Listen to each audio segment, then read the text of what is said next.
Hello, I'm the Nostalgia Critic. I remember it so you don't have to.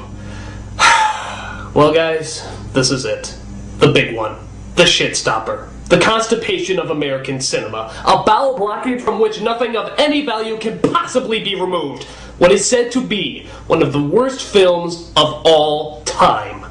I am, of course, talking about the indescribable terror that is Joel Schumacher's Batman and Robin.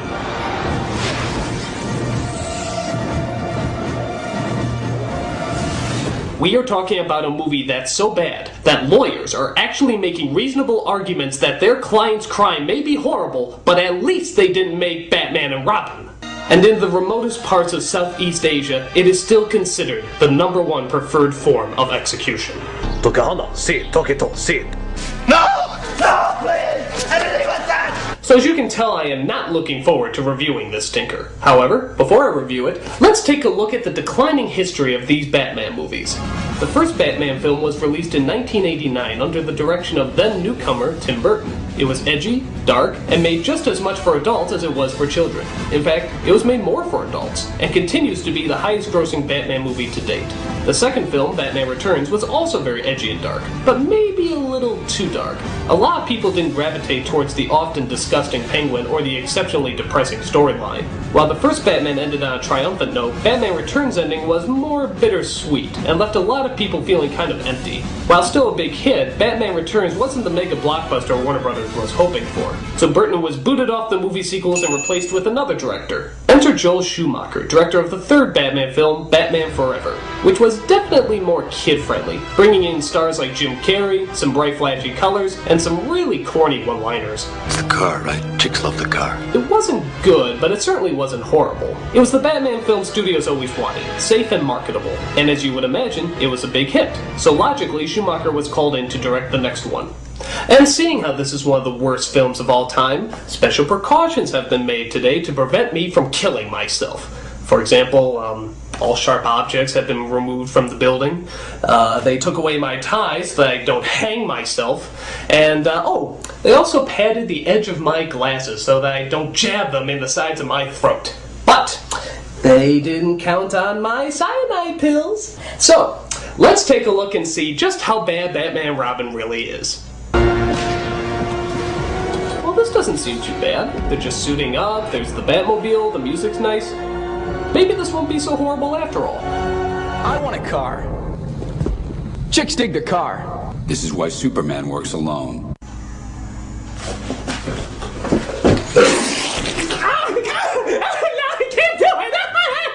So yeah, if you're not a fan of one-liners, don't worry, there's only 167 billion more of them. You lie! So the story centers around our main heroes Batman, played by George Clooney, and Robin, played by Chris O'Donnell, as they plan to stop the evil Mr. Freeze from, you guessed it, taking over the world. Of course! It opens with Freeze, played by Arnold Schwarzenegger, robbing the Gotham Museum. So our heroes suit up for battle for the opening fight scene. And yes, those costumes come complete, with bat nipples and bat asses.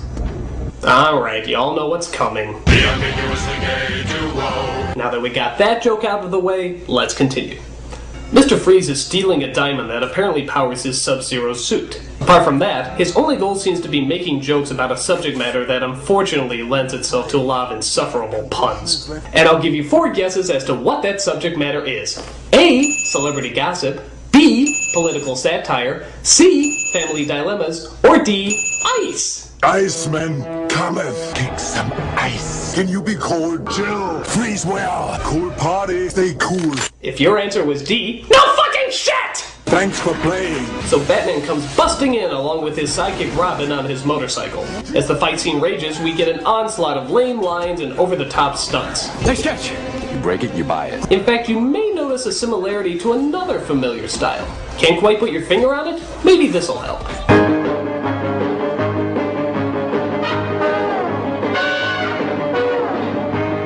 That's right, this Batman movie has stopped moving forward with its dark storyline and complex character development, and has instead gone back to the campy, bright, and colorful style of the original Adam West TV show.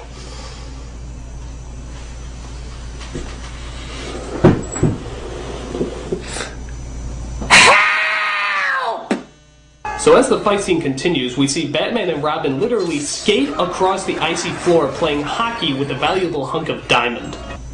Do I even have to make fun of this? Meanwhile, Freeze manages to hook up a rocket that'll launch him into space. What killed the dinosaurs? Gee, is it something having to do with ice? The Ice Age! Batman works his way up the rocket where the villain freezes him to the wall. Freeze, you're mad. Yes, listen to the sane man in the batsuit.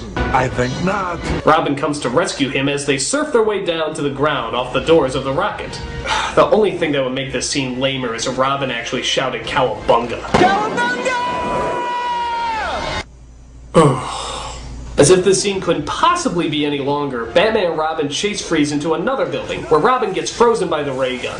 Stay cool, bird boy. God, how much longer is this movie? 10 minutes? We're only 10 minutes in! Oh, this film is gonna be the end of me. Show some mercy. Alright, so after Freeze gets the diamond back, Batman stays behind to thaw out Bird Boy. Your emotions make you weak. That's why this day's mine. I'll kill you next time. Why not kill him now? I wish I knew. As you can tell, Schwarzenegger is easily by far the worst actor in this movie. I've got some wild oats to sow. Until this person came along. And you are? Poison Ivy. Ah yes, Poison Ivy, the woman who started off as a nerdy environmental scientist who works in the most cliched of evil laboratories. Seriously, this place is so cliched, all you need is a strike of lightning on the building. She's shocked to find out that her boss is turning people into Mexican wrestlers to auction off to power-hungry dictators. Finding out that his diabolical plan is revealed, her boss takes it well. I'm afraid you'll have to die. From all the toxins and chemicals arises a flowery femme fatale known as Poison Ivy, who kills people by giving them venom-filled smooches. Talk about the kiss of death! Why are all the gorgeous ones homicidal maniacs? By using her love of deadly plants, Poison Ivy's diabolical goal is to, you guessed it, take over the world. Of course! Meanwhile, back at Wayne Manor, Bruce Wayne and Dick Grayson get a visit from an unlikely visitor. Alfred's niece, Barbara, come all the way from Britain. The new computer sciences division. I'm sorry, I just can't understand you under that incredibly thick British accent. I don't know, all this luxury really isn't my style. Definitely Liverpool. London's kind of rough. Meanwhile, we discover that the villainous Mr. Freeze actually has a wife who has an incurable disease. So he keeps her frozen in the comfort and hidden safety of a neon-lit ice cream pub. How can nobody figure out that he's in there? It's the equivalent of Walt Disney trying to hide out in Disneyland. I mean, don't you think somebody would take a look? It's really ridiculous. While trying to figure out a cure for his beloved wife, Freeze spends most of his time conducting an orchestra of killer Eskimos to sing I'm Mr. White Christmas, I'm Mr. Snow. Mr. Snow. That's just stupid. Meanwhile, the Batman who used to hide from the limelight and steal any hidden photographs taken of him is now making public appearances at a sexist auction where men bid on good-looking women to take out on a date. While there, they come across the seductive Poison Ivy, who blows a hypnotizing perfume that makes men bow to her every will. And as you sadly might have guessed, Batman and Robin actually start bidding on her. $1 million. 2 million. 3 million. 4 million. 7 million. Never leave the cave without it. A Bat credit card? They gave him a Bat credit card? They had the balls to give one of the greatest superheroes of all time a Bat credit card? No! No! Does not compute! Does not compute! Does not compute! I take that! I apologize for that outrage.